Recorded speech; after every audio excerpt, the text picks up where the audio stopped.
Penetapan 9 tersangka dalam perkara dugaan korupsi tata kelola minyak mentah di PT Pertamina tahun 2018-2023 oleh Kejaksaan Agung kembali mengingatkan pada kasus-kasus skandal minyak dan gas bumi yang pernah terjadi di BUMN atau anak perusahaannya.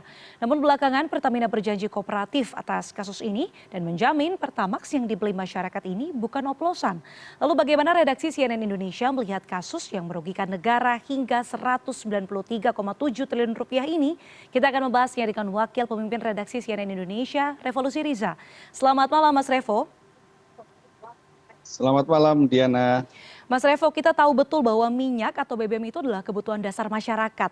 Melihat adanya segelintir orang yang bermufakat untuk mendapatkan keuntungan sehingga masyarakat ini tidak memperoleh dugaannya kualitas BBM yang sesuai harga atau bahkan harusnya bisa berpotensi lebih murah. Seperti apa redaksi CNN memandang kasus ini? Ya Diana, terima kasih. Ada beberapa hal ya terkait dengan peristiwa yang terjadi belakangan ini terkait dengan isu pengusutan dari Kejaksaan Agung terhadap kasus dugaan korupsi di Pertamina gitu. Yang pertama tentu adalah kita menghormati dan mendukung upaya-upaya Kejaksaan Agung dalam melakukan pemberantasan dugaan-dugaan korupsi gitu, kasus-kasus korupsi.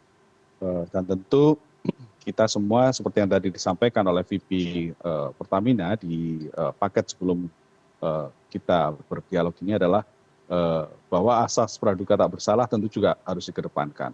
Nah, ini adalah satu hal pertama gitu ya, bahwa kita berharap kasus korupsi, dugaan korupsi ini bisa diusut dengan baik, dituntaskan dengan cara yang transparan.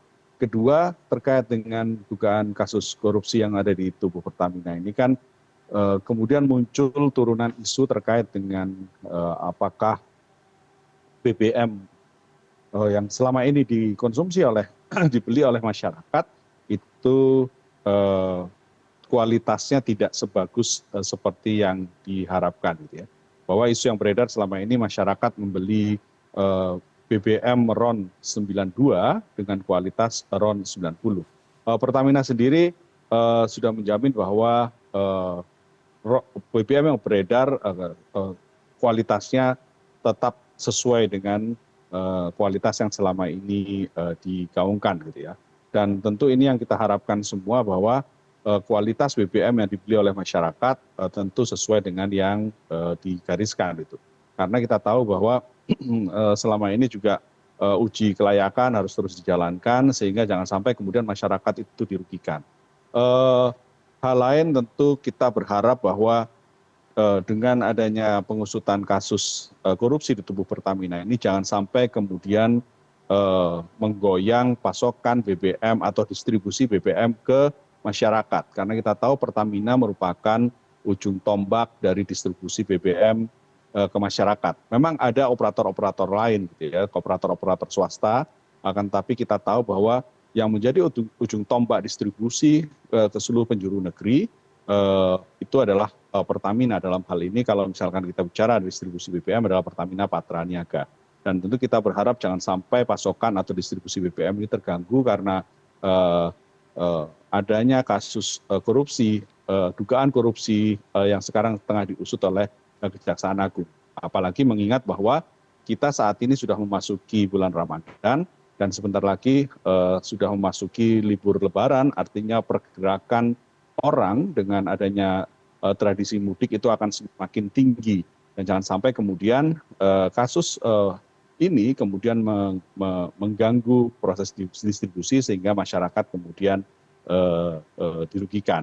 Nah, ini poin-poin yang kita di CNN Indonesia berharap gitu. Pertama tentu kita akan mengawal kasus ini, memberitakan dengan proporsional, memberitakan dengan berimbang, memberi kesempatan kepada Jaksa Agung untuk membuktikan semuanya dan mendukung Jaksa Agung untuk mengusut kasus-kasus dugaan korupsi dengan asas praduga tak bersalah, dan kita berharap pengusutan korupsinya berjalan dengan transparan. Kedua, kita juga berharap bahwa jangan sampai kemudian distribusi BBM ke masyarakat itu terganggu, dan tentu ketiga adalah kualitas BBM yang ada di masyarakat benar-benar dipastikan sesuai dengan levelnya gitu ya. Kalau memang RON 92, kita tentu berharap yang kita beli tentu tetap RON 92. Kalau RON 95 adalah RON 95, atau misalkan kita beli dengan harga RON 98, ya tentu kita berharap bahwa yang kita beli adalah sesuai dengan RON 98. Tidak ada penurunan kualitas di situ, itu yang kita harapkan. Itu, Diana, yang poin-poin yang saat ini di CNN Indonesia yang kita sikapi terkait dengan kasus ini sekarang yang sedang berjalan. Kurang lebih ada 2 poin besar yang saya tangkap, Mas, dari segi penegakan hukumnya dan kemudian dari segi penerimaan kualitas produk ke konsumen. Saya mau bahas dulu dari produk yang diterima oleh konsumen. Ini kan meskipun memang sedang dalam tahap penyelidikan begitu ya, pemeriksaan dari Kejaksaan Agung ataupun dari Pertamina menegaskan sendiri ada asas praduga tak bersalah. Apakah Pertamax yang biasa dikonsumsi masyarakat ini oplosan atau istilahnya ada pakai kata blending, ini masih kita perlu telusuri, tapi kepercayaan masyarakat ini rasanya kalau di media sosial ini kan sudah cukup banyak kekecewaannya, Mas. Ini sebenarnya bagaimana ya seharusnya secara prinsip keterbukaan informasi dari segi Pertamina, good governance-nya, apa yang harus dilakukan Pertamina sebenarnya untuk bisa memulihkan kepercayaan itu, memulihkan luka kepercayaan masyarakat kepada Pertamina misalnya?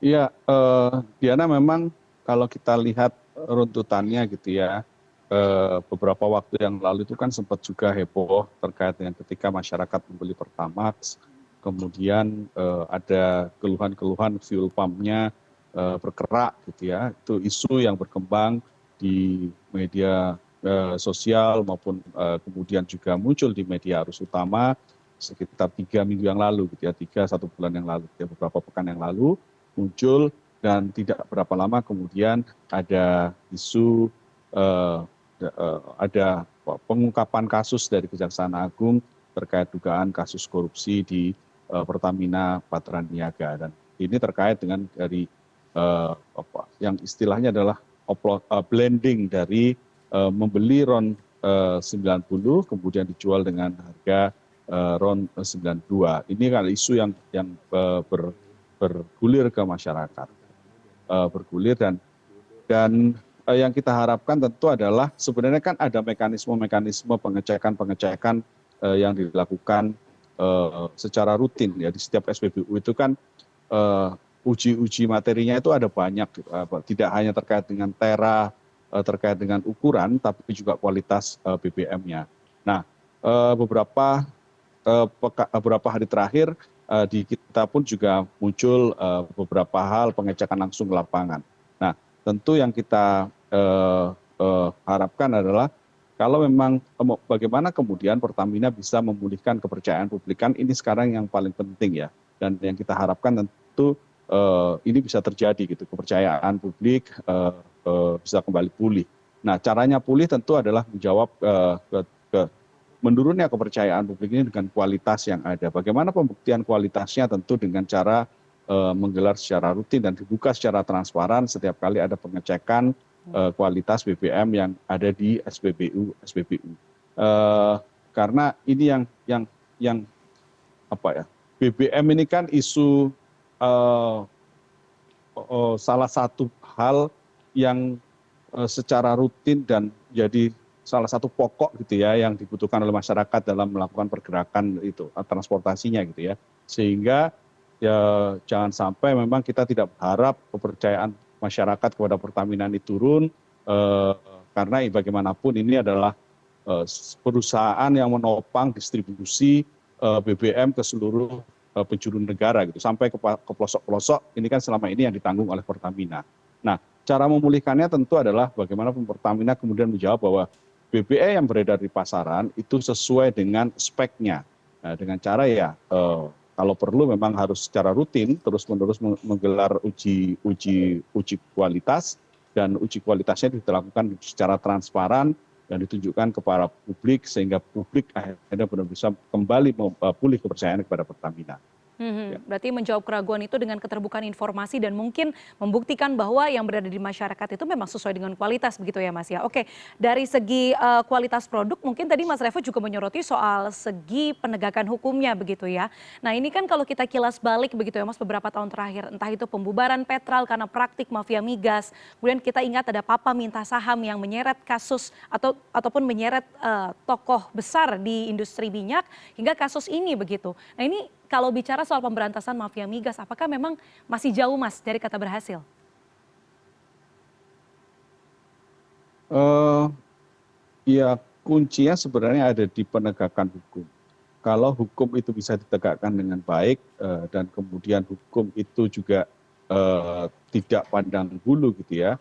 Artinya siapapun yang melakukan tindak pidana korupsi, merugikan negara, merugikan masyarakat itu bisa ditindak sesuai dengan hukum yang berlaku. Kalau misalkan penegakan hukum ini bisa berjalan dengan baik, harusnya kepercayaan publik itu akan kembali gitu ya, dan isu-isu yang selama ini terjadi itu bisa terjawab dengan baik pula. Nah, ini sekarang memang lagi ujian bagi kita semua gitu ya, dan kita semua mengawal bagaimana agar penegakan hukum bisa berjalan dengan sebaik-baiknya gitu. Kalau memang ada yang merugikan negara eh, eh, dan mengambil keuntungan pribadi atau mengambil keuntungan untuk pribadi maupun golongannya, ya tentu harus dihukum dengan setimpal.